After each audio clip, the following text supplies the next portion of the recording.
Hello Daily Drafters and welcome back to the channel for a different kind of upload today.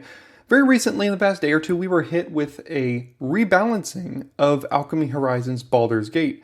There were a dozen, 2 dozen-ish cards that have been changed from the original set to now hopefully rebalance the set in a way that more encompasses better archetypes.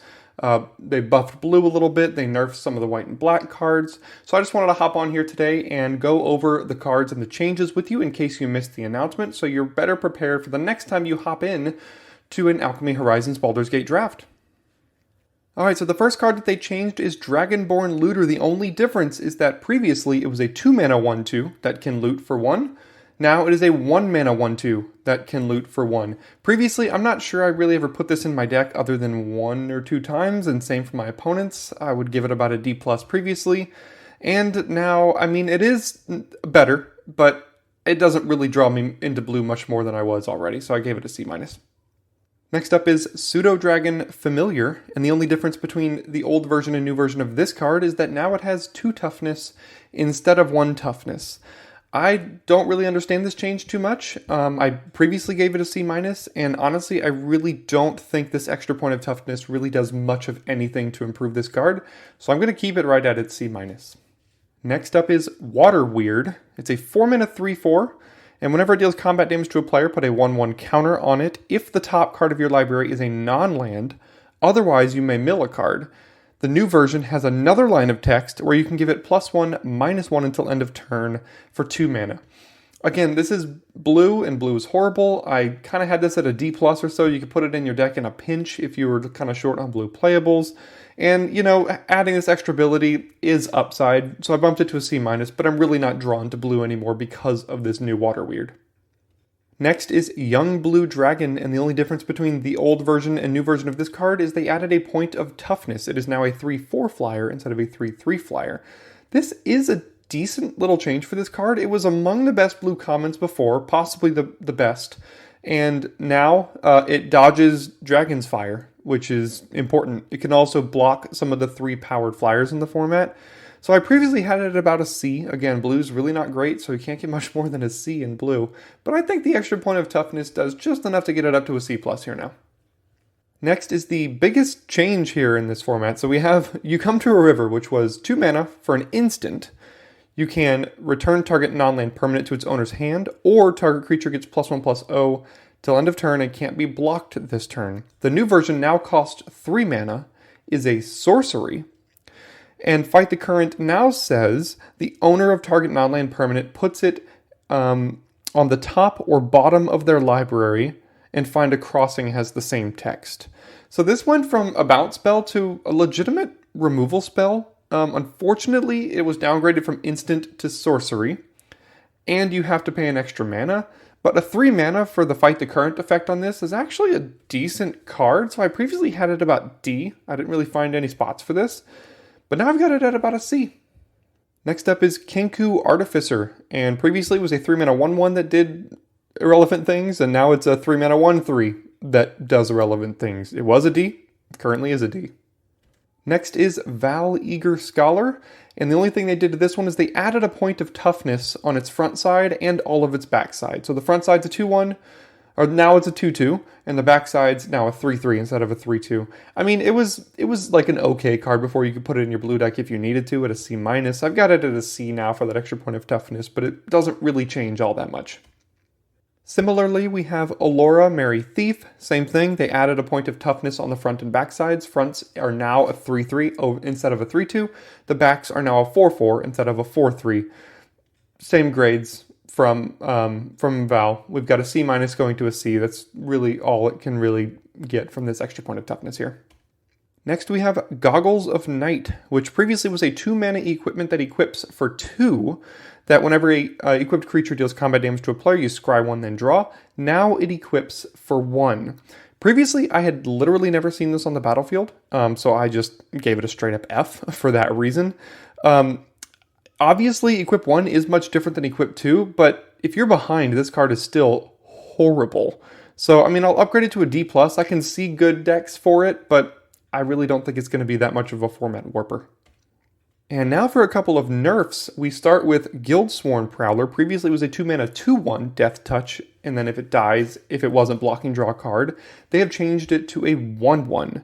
This is a decent little change. I like this change a lot because this card was pretty oppressive. I mean, and now if you attack with this card, they could be like, sure, I'll take one. Sure, I'll take one. They can keep doing that over and over, and it doesn't really hurt them too much. It was about a B- before, and I think this change is enough to move it down to a C+. Next up is Manticore. It's a 4-mana 2/1 flash flyer that can kill something that was dealt damage. And now the new version is a 4-mana 3/1 flash flyer. Is this enough to really bump it up a ton? I previously had it at about a D+. It was like an emergency card you could put in your deck. I think it's enough to go up to a C-. I don't think it's a ton better, but it definitely is enough better to jump over that letter grade hump. Next is Baleful Beholder, which was a 6-mana 6/5 that did a couple of things, and now it's a 6-mana 7/5 that does a couple of things. It effectively fills the same spot on the curve. It was a D+, still is a D+. Next is Eyes of the Beholder, which was a 6-mana, basically kill anything.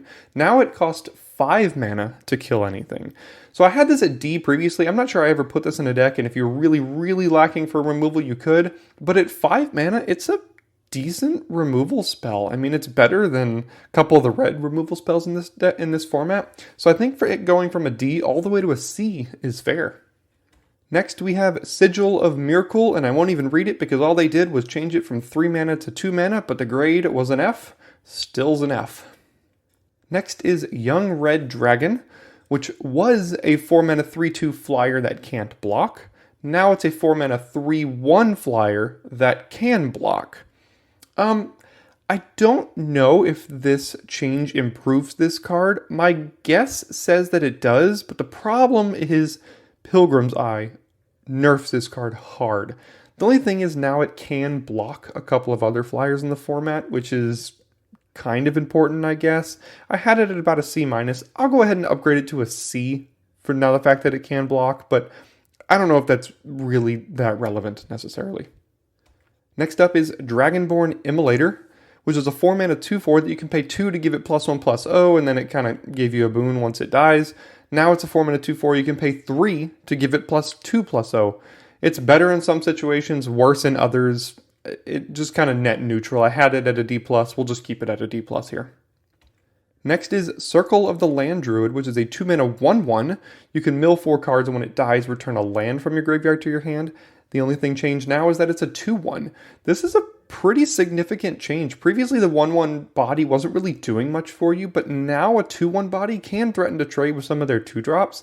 I had it at about a D+ in some synergistic decks. I think this change is enough to bring it all the way up to a C. Next is Druidic Ritual, which was 3 mana. You may mill 3 cards and then return up to 1 creature and up to 1 land from your graveyard to your hand. Now it's 3 mana to return you can return 2 creatures, 2 lands, or a creature and a land. I think this change is pretty good for this card. If you remember back to Kamigawa Neon Dynasty, I forget the card that the name of the card that can return a creature and an enchantment, but that's kind of what this is going to effectively do in the late game. 3 mana, get back 2 creatures in green. That's a pretty darn good card. I had it at about a C- before. I think this moves it up to a C+. Next is Emerald Dragon, which was a 6-mana 4/4 flying trample. Now it's a 6-mana 4/4 flying ward 2. Giving it ward 2 over trample is definitely an upgrade for this card, but it was a little too clunky to really see too much play. I had it at about a C-. If you really needed a finisher, you could play it. I think ward 2 is better than trample, so we'll go ahead and bump it up to a C. Next is Split the Spoils, which if you told me that this card was changed when I found out, I had no idea this was even in the set. It was 3 mana to do some nonsense, and now it's 2 mana to do the same nonsense. It was a D, and I'm just going to keep it as a D because I never saw this cast. Next is Steadfast Unicorn, which was 1 mana for a 1/2. You could pay 4 to give all your creatures +1/+1 and Vigilance till end of turn. Now you have to pay 5 to do that. This card was pretty insane before this nerf here, and it's still quite good. I don't think you're going to cut any copies from your deck, but it definitely means you can't curve out as quickly as you wanted to. I had it at about a B-. I think this changes enough to bump it down to a C+, but again, you're playing every copy you get.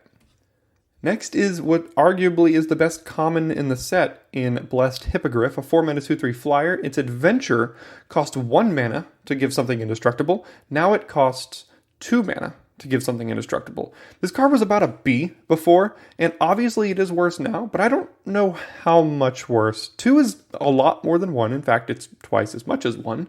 But I think I'm going to go ahead and bump it down to a B-. I still think, again, you're playing every copy of Hippogriff that you get, right? Next is Lantern of Revealing. It's 3 mana. It's like a mana rock that can kind of do a bunch of things for 4 extra mana, and now it can do a bunch of things for 3 extra mana. I mean, if you really needed a fix, you could play this card. I had it at a D+, and I don't think that reduction of ability really changes too much, so I'll keep it at a D+. Next we have Navigation Orb, which was 3 mana, and then you could pay 2 and sack it and get some lands. Now it's 3 mana, you could pay 1 and sack it to get some lands. I'm not sure I'd ever seen this card ever cast in the format. I had it at about an F. I still think it's quite bad, but now it's less bad. So maybe if you want to put it in your deck, I'll go ahead and give it a D- for you. And lastly, we have all of the Orbs of Dragonkind. Previously, they tapped for a mana of the color that they were spent to cast. Now all of them tap for a mana of any color. Their intent with this was to kind of make the whole Teamer Dragons deck a real Teamer deck and not just individually 2-colored. And I do think that this fixing will help that Dragons deck kind of be a thing now. I mean, but previously had these at about a D if you really, really needed some ramp in your Dragons deck. I think moving up to a C- is fine, because if you need this fixing, here it is for you. Hopefully this video helped you internalize some of these changes to Alchemy Horizons Baldur's Gate here now, because these will be the changes we're going to have, I think, unless they surprise another announcement on us, until Dominaria United comes out. So if you are still drafting HBG, get used to it. Thanks so much for tuning in, and I will see you next time for your daily draft.